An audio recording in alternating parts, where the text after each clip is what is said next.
Welcome back to सुबह सवेरे पाकिस्तान। अब हम बात करेंगे कि जी कोरोना के चुंगल से तो आवाम अभी निकली नहीं थी कि डेंगू का जो मरज़ है वो सर उठाने लगा है। ख़ास तौर पर अगर हम पंजाब की बात करें और खैबर पख्तूनख्वा की बात करें तो वहाँ पर डेंगू की केसेस में इजाफा मुसलसल देखा जा रहा है। गुज़श्ता 24 घंटों की हम इकरा अगर बात कर लें तो इस दौरान पंजाब में 226 अफराद में डेंगू वायरस की तस्दीक हुई है, जिसमें से 177 मरीजों का ताल्लुक सिर्फ लाहौर से। देखें आप लाहौर में क्या सूरत हाल है। पंजाब में अब तक डेंगू केसेस की मजमूई तादाद जो है वो 3750 हो चुकी है। पंजाब हुकूमत ने डेंगू के मरीजों की बढ़ती हुई तादाद से निमटने के लिए सूबाई दारुल हुकूमत लाहौर के एक्सपो सेंटर में 280 बिस्तरों पर मुश्तमिल डेंगू फील्ड अस्पताल भी खोल दिया है। अच्छा, जनरल अस्पताल, सर्विसेज अस्पताल हो, जिना अस्पताल हो, मियो अस्पताल हो, उनके डॉक्टर्स को फील्ड अस्पताल में तैनात कर दिया गया। और इस्लामाबाद में भी डेंगू वायरस तेज़ी से अपने पंजे गाड़ रहा है। गुज़श्ता 24 घंटों की अगर हम बात करें और वफाकी दारुल हुकूमत की बात करें तो 78 शहरी डेंगू से मुतासर हुए हैं, जिनमें से दही इलाकों से 46 और शहरी इलाकों से 32 केसेस रिपोर्ट हो रहे हैं। तिब्बी माहिरीन ने भी खबरदार किया कि डेंगू केसेस जिस तरह तेज़ी से बढ़ रहे हैं, खदशा है कि सूरत हाल 2019 जैसी ना हो जाए। तिब्बी माहिरीन का ये भी कहना है कि अस्पताल में ख़वातीन और बच्चे भी डेंगू में मुब्तला होकर दाखिल हो रहे हैं। ये सूरत हाल है, डेंगू बेकाबू होता जा रहा है। इसी पर हम बात करेंगे। डायरेक्टर CDC महकमा इंतजाम शाहिद मकसी साहब हमारे साथ मौजूद है। अस्सलाम वालेकुम, गुड मॉर्निंग मकसी साहब। पंजाब और खुसूसन अगर हम लाहौर की सूरत हाल देख लें तो डेंगू बेकाबू होता जा रहा है, इसकी क्या वजह है और डेंगू का सीज़न कब तक चलने का इम्कान है? ये पीक सीज़न हम इसको कंसीडर कर सकते हैं अक्टूबर का? नहीं जी, बिल्कुल ये पीक सीज़न है और ये महीना तकरीबन जो है वो रहेगा। ये अभी 10, 12, 15 दिन जो है तो इसमें है, लेकिन ये है कि हम इंशाल्लाह कंट्रोल करने की पूरी कोशिश कर रहे हैं और इट विल बी कंट्रोल्ड इंशाल्लाह। हमने इसका साइकिल ब्रेक कर रहे हैं और जैसे कैंट और डिफेंस एरिया में हमने इसका काफ़ी हद तक साइकिल ब्रेक कर दिया है। इसी तरह अल्लामा इकबाल टाउन में नंबर ऑफ केसेस ज़रा ज़्यादा थे तो वो भी हमने स्वीप एक्टिविटी करके डबल ट्रिपल स्वीप एक्टिविटी की है, कैंट में भी, डिफेंस में भी। तो इसी तरह जो हमारे गुलबर्ग और जो एरियाज हैं तो उनको हम स्वीप कर रहे हैं। ठीक है, ठीक है। अच्छा डॉक्टर साहब, ये बता दें ज़रा कि आप तो कोशिश तो कर रहे हैं कंट्रोल करने की, लेकिन ये कंट्रोल से बाहर हुआ क्यों? इसकी वजह क्या है? इसकी भी ये एक सीज़न है, ये एक सीजनल ट्रेंड है और इसमें होता है। ये ज़रूरी नहीं है कि मतलब ये इसको 100% तो इसका वेक्टर तो मौजूद था, लेकिन यह है कि फिर भी हमने इसको काफ़ी हद तक कंट्रोल भी किया हुआ है और मज़ीद भी कंट्रोल करेंगे। लेकिन मकसद साहब, क्या ये एक्सपेक्टेड था कि इतनी ही तादाद में केसेस सामने आ सकते हैं? कुछ ऐसा हमसे गलती नहीं हुई कि हम लोगों ने कोई एहतियाती तदाबीर थी वो नहीं पहले की, तो इस वजह से केसेस सामने ज़्यादा आ रहे हैं? नहीं, हमने अपने तौर पे पूरा साल हम अलर्ट रहे हैं। हमारा पूरा department under the supervision of madam minister, secretary साहब, cabinet committee, all the deputy commissioners, all the commissioners in Punjab, specially Lahore team, Rawalpindi team, जो ये मेगा सिटीज़ हैं या हमें ज़रा ज़्यादा पहले भी एक दो दफ़ा इधर से केसेस का जो है एपिडेमिक या सर समझ ले बहुत ज़्यादा हुआ था, तो उन शहरों में ख़ास तौर पे हमने पहले से ही अलर्ट किया हुआ था और टीमें काम कर रही थी। ठीक है, टीमें काम कर रही थी, पहले से अलर्ट भी किया हुआ था, लेकिन अब कहा जा रहा है कि 2019 वाली सूरत हाल पैदा हो सकती है। सर, कहीं पर तो कोई कोताही हुई है, कोई गलती हुई है, या फिर इसका जोर इतना ज़्यादा है कि ये हमारे हाथ में ही नहीं है, हम इसको तो कंट्रोल कर ही नहीं सकते? दोनों में से एक चीज़ तो है ना सर? नहीं, जब ये मेट्रोलॉजी जी बहरहाल ये है कि मेट्रोलॉजिकल डिपार्टमेंट ने भी एक अलर्ट जारी किया है कि जो इस दफ़ा की मानसून बारिशें हैं, जो रेनी सीज़न है, तो वो भी फेवरेबल है फॉर दिस डेंगू वेक्टर। तो इसलिए उसको अभी मौसम ने भी उसका कुछ साथ दिया है और कुछ जो है वो इसका वेक्टर तो मौजूद था, तो उसने मतलब ग्रो किया है, लेकिन हम इंशाल्लाह कंट्रोल अच्छा, ठीक है, ठीक है। डॉक्टर साहब ज़रा ये बताएं कि स्प्रे होते रहे हैं क्या? जो होने चाहिए थे, जो पहले किए जाते थे, वो आप लोगों ने बर वक्त कर लिए थे? जी 100%। जितने हमारे इस वक्त तक केसेस आए हैं और इवन जितने लार्वा डिटेक्ट हुए हैं वो उस सब का केस रिस्पांस हमने किया है, लार्वा का भी किया है, केसेस का भी किया है। नहीं, स्प्रे की मैं बात कर रहा हूं डॉक्टर साहब, मैं स्प्रे की बात कर रहा हूं। जैसे कि टीम्स घरों में स्प्रे की बात जो पहले किए जाते हैं, जो पहले किया जाता है, ये तो आप रिएक्टिव अप्रोच है। पहले हम देखते थे कि पहले टीम्स जाती थी, स्प्रे भी हो जाता था, लेकिन इस दफा अगर हम अपने घरों की बात करें तो वहां पर भी नहीं हुआ, उन हमारी सोसाइटीज में या इलाकों में नहीं हुआ। ये केस रिस्पांस जो हमारे SOPs है उसमें केस रिस्पांस के तौर पे हमने स्प्रे भी करना होता है और जहां एडल्ट वेक्टर मौजूद हो तो उसके लिए फॉगिंग भी करनी होती है, तो वो सारे इकदाम हम कर रहे हैं। अच्छा डॉक्टर साहब, आप ये फरमा रहे हैं कि ये हमारी रिएक्टिव अप्रोच होती है कि एक जगह पे केस आइडेंटिफाई हुआ तो उसके बाद वहां पर जाके स्प्रे किया जाएगा और देखा जाएगा। आइडेंटिफाई हो या ओके, ये प्रोएक्टिव अप्रोच नहीं होती कि पहले से हम चेक करने की कोशिश करें, आप यही कह रहे हैं?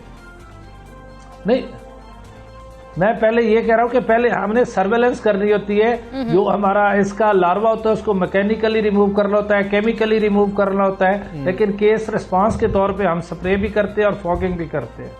अच्छा, लेकिन मकसद साहब ऐसा नहीं हो सकता था कि हम एहतियाती तदाबीर कर लेते, जिस तरह से पहले हम देखते थे 2019 में ये सिचुएशन थी कि घरों में जा के स्प्रे किया जाता था, चेक किया जाता कि कहीं कोई पानी तो नहीं खड़ा है साफ, इस तरह से काफी चेक एंड बैलेंस रखा गया था, तो हमने सिचुएशन को कंट्रोल किया। यही तो मैं बता रहा हूँ कि ये तो मैं अर्ज कर रहा हूँ कि हमारी टीमों ने पूरा साल जो है पूरी सर्वेलेंस की है, घरों में गए हैं और 2019 और 20 क्या सब के मुकाबले में सबसे ज्यादा लार्वा डिटेक्ट भी किया और एलिमिनेट भी किया है इस साल 2021 में। ठीक है, अब जब से सूरत हाल है कि डेंगू की सूरत हाल में काफी ज्यादा पेशेंट्स आ रहे हैं, हॉस्पिटल की क्या सूरत हाल है? बहुत ज्यादा प्रेशर तो नहीं वहाँ पर है?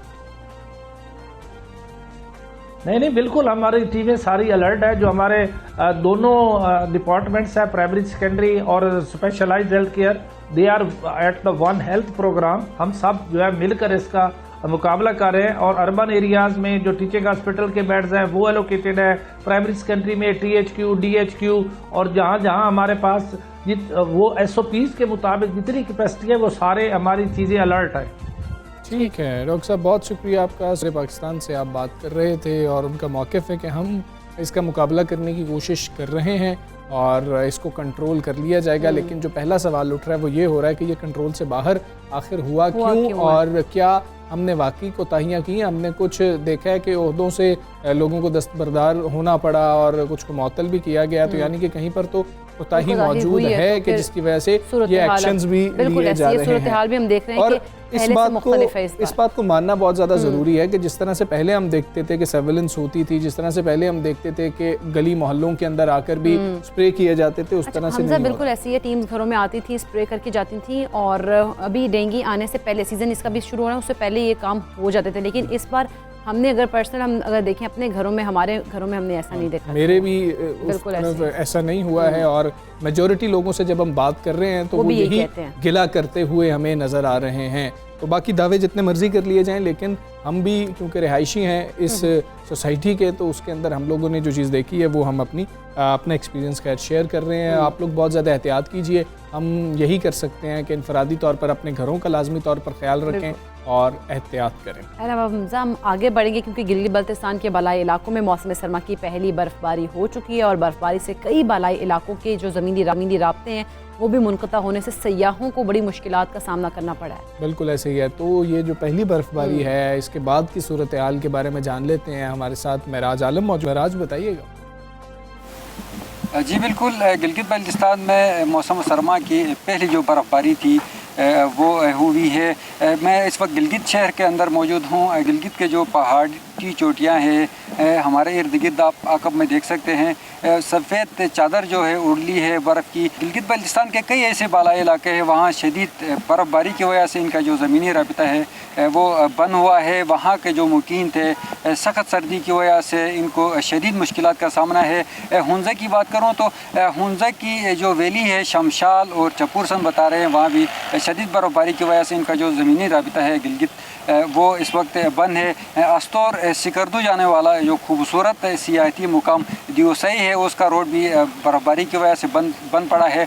नारान कागान और बाबूसर रोड जहाँ से सयाह पाकिस्तान के दिगर शहरों से गिलगित बल्तिस्तान का रुख करते हैं और गिलगित से पाकिस्तान के दिगर शहरों को जाते हैं, वो भी इस वक्त बर्फ़बारी की वजह से इस वक्त बंद पड़ा हुआ है। गुज़श्ता रोज़ सयाहों की गाड़ियाँ जिनमें सयाहों के साथ छोटे बच्चे, मुसाफिर, ख़वातीन भी शामिल थे, बर्फ़बारी की वजह से वहाँ फंसे थे। रात भर चिलास की जो ज़िले इंतज़ामिया है इन्होंने हेवी गाड़ियों के ज़रिए रात भर रेस्क्यू करके इन्होंने महफूज मुकामात पर मुंतकिल किया है। ताहम वो इस वक्त बाबूसर रोड में बर्फ़ के अंदर फंसी हुई है। सयाह अपनी गाड़ियों के लिए परेशान दिखा रहे हैं। जी शुक्रिया आपका। आप हमें आगाह कर रहे थे कि लोगों को मुश्किलात का भी सामना करना पड़ा और लोग एक्सपेक्ट शायद नहीं कर रहे थे और सयाह वहाँ पर गए और वो फिर उनको फंस गए थे और मुश्किलात का उनको सामना करना पड़ा था। खैर अब हम आगे बढ़ेंगे, कुछ रियल स्टेट के और दूसरे शोबों के हवाले से बात करेंगे, क्योंकि पाकिस्तान में जो लोग हैं वो रियल स्टेट और दूसरे शोबों में सरमायाकारी में दिलचस्पी लेते हैं, लेकिन आम लोग अभी भी स्टॉक एक्सचेंज में हमजा बहुत ज़्यादा ये रुझान देखा कि सरमायाकारी से हिचकिचाते हैं, बहुत ज़्यादा हेजिटेंसी उनके अंदर होती है स्टॉक एक्सचेंज के हवाले से, कि वो समझते हैं या तो उनको करनी नहीं आती क्योंकि इसीलिए ये, और जो कर बैठते हैं उनके पास टेक्निक्स नहीं होती हैं तो फिर वो लॉस कर बैठते हैं, तो फिर इसीलिए सबको भी मना करते हैं कि नहीं भाई। जिसकी बड़ी वजह स्टॉक ट्रेडर्स पर एतमाद में कमी भी है और स्टॉक एक्सचेंज में सरमायाकारी के तरीकाकार का तो इल्म ना होना सबसे बड़ा मसला है। हमें पता ही नहीं है कि जी कि अच्छा क्या स्टॉक एक्सचेंज किस तरह से काम कर रही होती है, लेकिन मुआशी माहिरीन ये कहते हैं कि ये कोई बड़ा मसला नहीं है, थोड़े से सब्र व तहम्मुल से, मार्केट रिसर्च से और हौसले के साथ काम लेते हुए इनफरादी सरमायाकार भी स्टॉक मार्केट से मुनाफा कमा सकते हैं। हाँ, ना सब्र है हमारे अंदर, ना हौसला है हमारे अंदर, और रिसर्च करने की तो हमें आदत ही नहीं है, तो ये काम हमारे लिए बहुत मुश्किल है। जो माहिरीन है उनके मुताबिक अगर अवाम एक ही कारोबार में शेयर होल्डर हों तो वो कह रहे हैं कि वो कॉरपोरेट ग्रोथ में बाहमी फ़ायदा भी हासिल कर सकते हैं। मिसाल के तौर पर टेस्ला और एप्पल के हसस या अफ्गान जो है जश्न मनाते हैं जब ज़्यादा फ़रोख्त और ज़्यादा कीमतों की वजह से स्टॉक की जो कीमतें हैं वो बढ़ जाती हैं। तो ये चीज़ें जो होती हैं वो थोड़ी सी देखने वाली होती हैं और थोड़ी कंफ्यूज करती हैं लोगों को। लेकिन शेयर्स ऊपर नीचे कैसे होते हैं, क्या मतलब कि तरीकाकार होता है, ये समझ नहीं आ रही होती है, इसीलिए लोग उधर नहीं जा रहे होते। और जिसका अच्छा एक्सपीरियंस नहीं होता वो तकरीबन जितने लोगों को जानता है उनको बताता है कि भाई ये काम फ्रॉड है, इधर नहीं जाना चाहिए, यहाँ पर तो पैसे डूब जाते हैं। और बाकी सारे कुछ सोचे समझे बगैर उनके लिए वो बंदा जो है मुस्तनद तरीन है दुनिया में और स्टॉक एक्सचेंज का रुख नहीं कर रहे होते हैं। हम कुछ समझने की कोशिश करेंगे। अहमद चनॉय साहब हमारे साथ इस वक्त मौजूद है। अहमद, अस्सलाम वालेकुम, गुड मॉर्निंग सर। सर, बहुत मुश्किल काम है स्टॉक एक्सचेंज का रुख करना, फिर समझना कि ये किस तरह से काम कर रही होती है। लोग इतना दूर क्यों भागते हैं, इस तरफ दिमाग लगाने के लिए आते ही क्यों नहीं है? वालेकुम अस्सलाम। सबसे पहले तो बिस्मिल्लाहिर्रहमानिर्रहीम। देखिए, स्टॉक मार्केट जो है, जैसा आपने बिल्कुल सही कहा, एक सबर आजमा खेल है।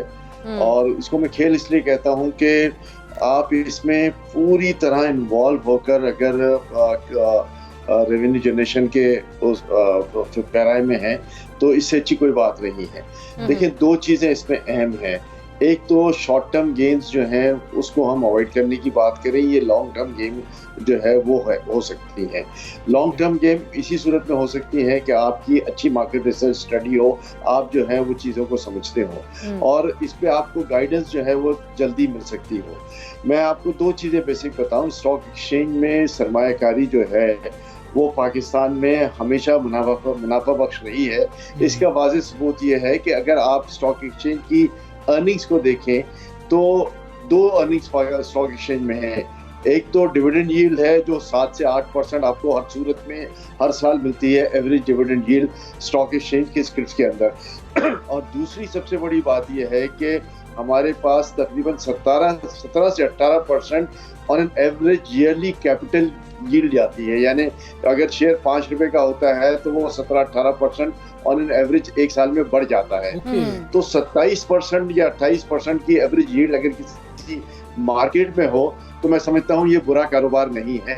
हाँ, बुरा कारोबार जब है जब आप ये सोचें कि मैंने आज लाख रुपए इन्वेस्ट किए हैं और कल सुबह ये 1.5 लाख हो जाएगा और वो 75,000 हो जाता है, तो आप अपनी सारी सरमायाकारी जो है वो छोड़ के चले भाग जाते हैं वहां से। ऐसा नहीं होना चाहिए। फिर दो चीजें हैं यहाँ पर, लोग जो इनकरेज करते हैं वो करते हैं फ्यूचर ट्रेडिंग पे, जो मैं समझता हूँ कि नए आने वालों के लिए किसी तरह भी एडवाइजेबल नहीं है। नए आने वाले अपना जितना सरमाया लेकर आए उतना का ही इन्वेस्टमेंट करें और उसी में मैं समझता हूँ कि अगर सोच समझकर अच्छे स्क्रिप्ट्स में बगैर सुने सुनाए कि जी अच्छा फला शेयर ले लो, फला शेयर ले लो, वो ना करें। लोगों से सही गाइडेंस लें, सही तरीके से जो है। लेकिन अहमद साहब, कि आम आदमी इसको सीख के कर सकता है, और अगर करता है या सीखता है तो उसको कितना वक्त लग जाता है और इसमें फायदा कितना होता है फिर? देखिए, मैंने आपको बता दिया ईयरली एवरेज यील्ड और गेन जो है वो दोनों आपके सामने बता दिए कि 27 से 28% जो है वो ऑन एन एवरेज गेन आ सकता है एक साल के आखिर में। लेकिन दूसरा जब आपका ये सवाल है कि आम आदमी कितनी जल्दी इसको सीख लेता है, तो मैं हमेशा ये कहता हूँ कि आम आदमी जब आता है तो उसको अच्छे ट्रैक होल्डर के पास जाए, उससे समझे, उससे सीखे और उसके बाद फिर उसमें इन्वेस्टमेंट करने की बात करें।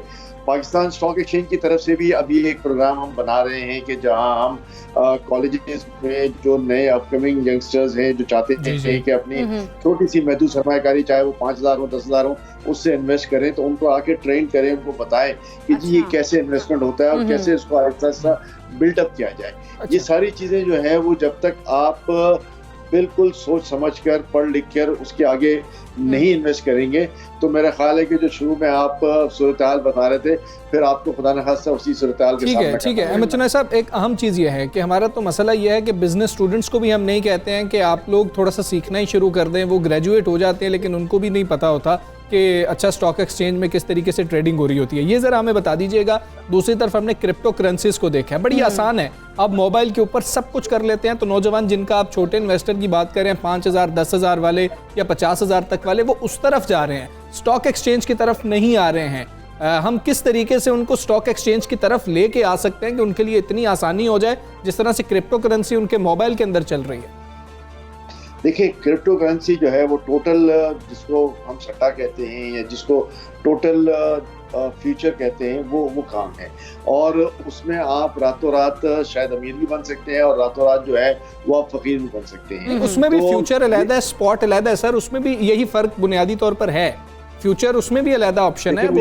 मुझे अच्छी तरह इल्म है, लेकिन फ्यूचर और स्पॉट दोनों में जो है वो चीजें हवा में हैं, चीजें कोई ठोस उसमें नहीं होती। ठीक है। जब स्टॉक एक्सचेंज में ये फर्क है कि आपकी जो भी सरमायाकारी होती है वो किसी एक पर्टिकुलर कंपनी में होती है, वो कंपनी एग्जिस्ट करती है, वो कंपनी को उसमें मौजूद है, उसका रोजाना का कारोबार होता है, उसका रेवेन्यू जनरेशन होता है, और वो रेवेन्यू जनरेशन जो है साल के आखिर में डिविडेंड या नफे की सूरत में जो है वो बढ़ता है। तो ये बड़ा वाज़ेह फर्क है क्रिप्टो करेंसी में कि जहाँ कोई इंडस्ट्री नहीं है और यहाँ पर जहाँ वो इंडस्ट्री मौजूद है।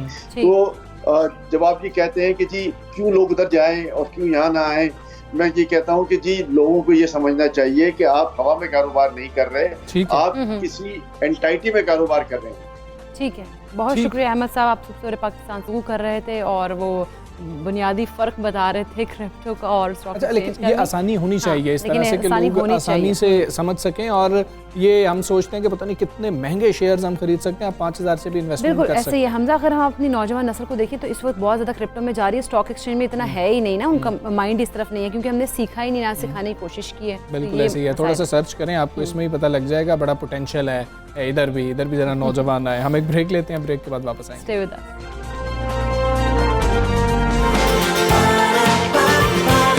सुबह सवेरे पाकिस्तान।